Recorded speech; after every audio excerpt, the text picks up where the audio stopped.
Hello, this is Dr. Do again. This video is outside of medicine. Continue viewing history through reading. I'm going to continue to read. Then the Israelites did evil in the eyes of the Lord and served the Baals. They forsook the Lord, the God of their fathers, who had brought them out of Egypt. They followed and worshipped the various gods of the people around them. They provoked the Lord to anger because they forsook him and served Baal and Ashtoreth. In his anger against Israel, the Lord handed them over to raiders who plundered them. He sold them to their enemies all around, whom they were no longer able to resist. Whenever Israel went out to fight, the land of the Lord was against them to defeat them, just as he had sworn to them. They were in great distress. Then the Lord raised up judges, who saved them out of the hands of these raiders. Yet they would not listen to their judges, but prostituted themselves to other gods and worshipped them. Unlike their fathers, they quickly turned from the way in which their fathers had walked, the way of obedience to the Lord's commands. Whenever the Lord raised up a judge for them, he was with the judge and saved them out of the hands of their enemies as long as the judge lived. For the Lord has compassion on them as they groaned under those who oppressed and afflict them. But when the judge died, the people returned to ways even more corrupt than those of their fathers. Following other gods and serving and worshipping them, they refused to give up their evil practices and stubborn ways.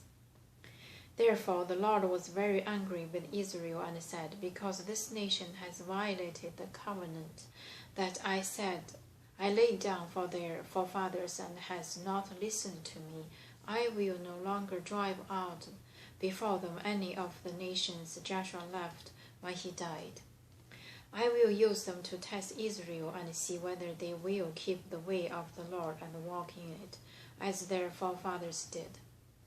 The Lord had allowed these nations to remain. He did not drive them out at once by giving them into the hands of Joshua. Chapter 3.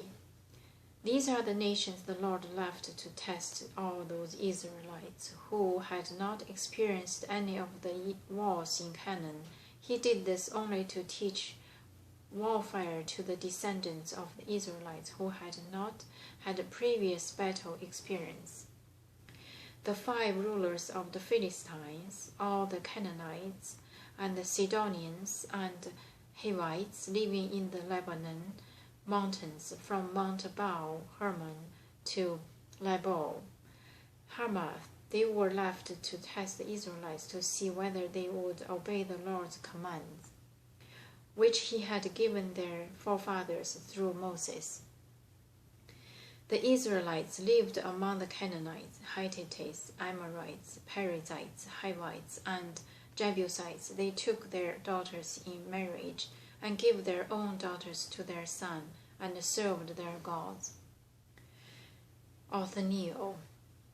The Israelites did evil in the eyes of the Lord. They forgot the Lord their God and served the Baals and Asherahs. The anger of the Lord burned against Israel so that he sold them into the hands of Cushan Rishathaim, king of Aram Naharaim, to whom the Israelites were subject to 8 years. But when they cried out to the Lord, he raised up for them a deliverer, Othniel, son of Kenaz, Caleb's younger brother, who saved them. The Spirit of the Lord came upon him, so that he became Israel's judge and went to war. The Lord gave Cushan Rishathaim, king of Aram, into the hands of Othniel, who overpowered him. So the land had peace for 40 years until Othniel, son of Kenaz, died. Ehud. Once again the Israelites did evil in the eyes of the Lord, and because they did this evil, the Lord gave Eglon, king of Moab, power over Israel, getting the Ammonites and Amalekites to join him. Eglon came and attacked Israel, and they took possession of the city of palms. The Israelites were subject to Eglon, king of Moab, for 18 years. Again, the Israelites cried out to the Lord, and he gave them a deliverer, Ephod, a left-handed man, the son of Gera the Benjaminite. The Israelites sent him with tributes to Eglon, king of Moab. Now Ehud had made a double-edged sword about a foot and a half long, which he strapped to his right thigh under his clothing. He presented the tribute to Eglon, king of Moab, who was a very fat man. After Ehud had presented the tribute, he sent on their way the man who had carried it. At the idols near Gilgal, he himself turned back and said, I have a secret message for you, O king. The king said, Quiet, and all his attendants left him. Ehud then approached him while he was sitting alone in the upper room of his summer palace, and said, I have a message from God for you. As the king rose from his seat, Ehud reached with his left hand, drew the sword from his right thigh, and plunged it into the king's belly. Even the handles sunk in after the blade, which came out his back. Ehud did not pull the sword out, and the fat closed in over it. Then Ehud went out to the porch. He shut the doors of the upper room behind him and locked them. After he had gone, the servant came and found the doors of the upper room locked. They said, He must be relieving himself in the inner room of the house.